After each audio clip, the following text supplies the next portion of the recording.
Hello student, myself Renu. Today we are going to discuss about the natural resource water.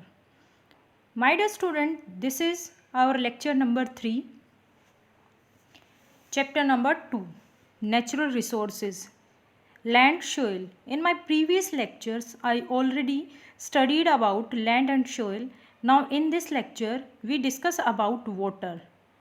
My dear students, water is an essential renewable natural resources. About 70% of total surface area of earth is covered with water. Therefore, it is often called the watery planet or blue planet. My dear student, अगर मैं discuss करूँ तो water हमारे लिए सबसे essential है. That means essential सबसे ज़रूरी एक रिन्यूएबल, दैट मीन्स इसको हम फिल्टर कर सकते हैं, एक ऐसा नेचुरल रिसोर्स है हमारी अर्थ पर. आपको बता दूं करीबन 71% नियर अबाउट जो है पूरी अर्थ जो है वाटर से कवर्ड है. इसीलिए हमारी अर्थ को वाटरी प्लैनेट या ब्लू प्लैनेट कहा जाता है. About 97% of water is found in oceans and sea. My dear student, अगर इस 71% जो वाटर अवेलेबल है इसको 100 में कन्वर्ट करते हैं तो इस 100 में से 97% जो वाटर है हमारा वो ओशंस और सी में है, जो कि सलाइन है, खारा है और ह्यूमन यूज़ के लिए फिट नहीं है. Only 3% fresh water available on earth. अगर हम बात करें तो इसमें से सिर्फ 3% जो वाटर है वो है fit for human use. About 2/3 of this fresh water remain frozens in a glacier. इसका 2/3 जो पार्ट है आपका वो ग्लेशियर्स और आइस कैप्स के रूप में फ्रोजन है. Only a small amount of earth water, that means only 1% is available and fit for human use. It is found as a surface water in water bodies like, my dear students, lakes, ponds, streams, as groundwater and as water vapor in the atmosphere. ये जो water है जो 1% वो हमें different जो हमारी river bodies हैं उनमें मिलता है. साथ में इसमें ग्राउंड वाटर इंक्लूड है, आपका वाटर वेपर भी इसी में इंक्लूड है. Therefore fresh water is a most precious thing on the earth. The quantity of water is a fixed on earth. हमारी जो अर्थ है उस पर इसकी क्वांटिटी फिक्स है. द क्वांटिटी जो फिक्स, दैट मीन्स इसकी जो मात्रा है उसको हम ना बढ़ा सकते हैं ना घटा सकते. It remains in motions through water cycle. लेकिन जो हमारे पास अवेलेबल है 1% फ्रेश वाटर, ये वाटर साइकिल के थ्रू कंटिन्यू जो है हमारे सराउंडिंग में रहता है. आपको बता दूँ rain is the main source of fresh water. जब आपका रेनफॉल होता है उसमें जो है बिल्कुल फ्रेश वाटर मिलता है. It gather as a fresh water in river, lakes and pond. My dear student, this is the story of water.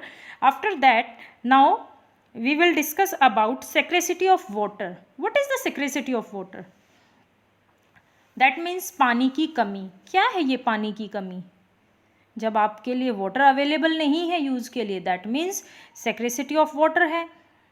Ever increase population. My dear student, continue जो वर्ल्ड की पॉपुलेशन है वो increase हो रही है. Rising demand for foods, खाने की demand, increasing urbanisation, लगातार अर्बनाइजेशन बढ़ रहा है, एंड राइजिंग लिविंग स्टैंडर्ड, लोगों का स्टैंडर्ड भी बढ़ रहा है, created problem of water scarcity in many region of the world.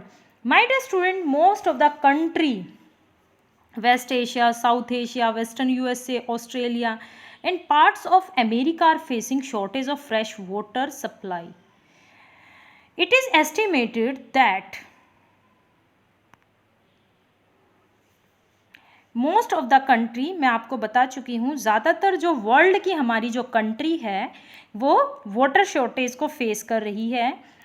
It is estimated, और ये एस्टिमेट लगाया गया है, जो अनुमान है हमारा, by 2025 65 countries of the world including India will face shortage of water in near future. This existing resource जो कि हमारे पास अवेलेबल है, resources of fresh waters are either drying up और गेटिंग पोल्यूटेड. या तो सूखता जा रहा है या फिर पोल्यूट हो रहा है. The distributions of fresh water is highly uneven in the world. This is only because of the differences in climatic conditions. My dear student, our next concept here we will discuss water resources in India. अब हम इसी water resource की India के contest में बात करते हैं कि अगर हम इंडिया के कंटेस्ट में इसको डिस्कस करें तो इसकी क्या सिचुएशन है. India is an agricultural land. It requires a continue supply of fresh water for farm land. My dear student, क्योंकि इंडिया बेसिकली जो है एक एग्रीकल्चरल कंट्री है और यहाँ पर कंटिन्यू एग्रीकल्चर के लिए जो आपकी एग्रीकल्चर है उसमें इरिगेशंस के लिए हमें वाटर चाहिए. After independence the government of India, और इसी चीज़ से लड़ने के लिए आज़ादी के बाद जो हमारी गवर्नमेंट है अंडरटुक डिफरेंट मल्टीपर्पस प्रोजेक्ट जो हमारे सामने लेके आई, like Bhakra Nangal dams on river Sutlej to make essential available for farming and other activities. जो हमारे जो डैम बनाए गए वो इसी पर्पस को माइंड में रखकर बनाए गए. These multipurpose project are called the temple of modern India because they serve many purpose at the same times, like irrigations, controlling flood, generating electricity, breeding fish, creating recreational facilities, etc. My dear student, continue. हमारी जो government है उसने water available कराने के लिए जो है इन projects को प्रोत्साहन दिया है और टाइम टू टाइम इनको चेक करती रहती है ताकि हम हमारे सामने जो मेन जो इंडिया एक फार्मिंग लैंड है तो इसके तहत इसके चलते हुए हम लोगों को जो है शॉर्टेज का जो है सामना ना करना पड़े. After that, here we discuss conservation of water resources. What is the conservation? My dear student, increase in populations result in water scarcity due to great demand. If urgent steps are not taken to conserve water, most countries of the world, especially India, will face acute shortage of water. Some of measures that can be taken for water conservations are, my dear students, continue जो हमारी population बढ़ती जा रही है world की तो हमारी जो है वाटर की जो डिमांड है वो भी इंक्रीज हो रही है. That's why it is the need of hour we conserve our this resources.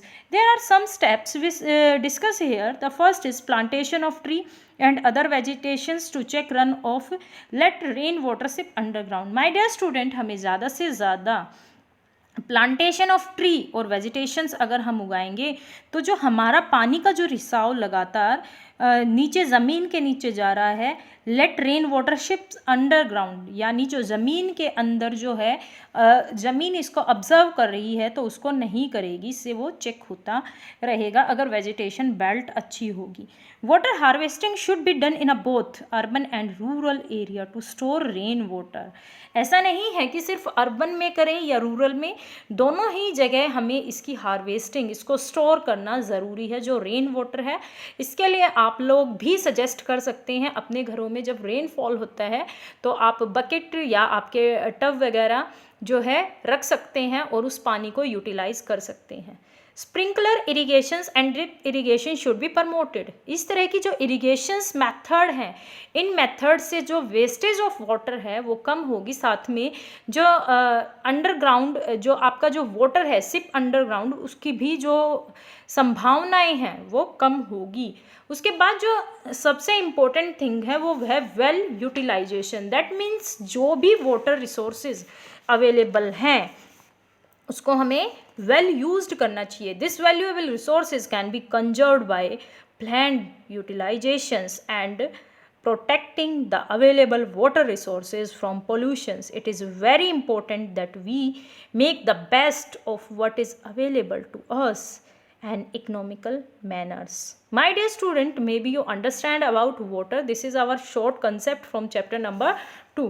Thank you, class.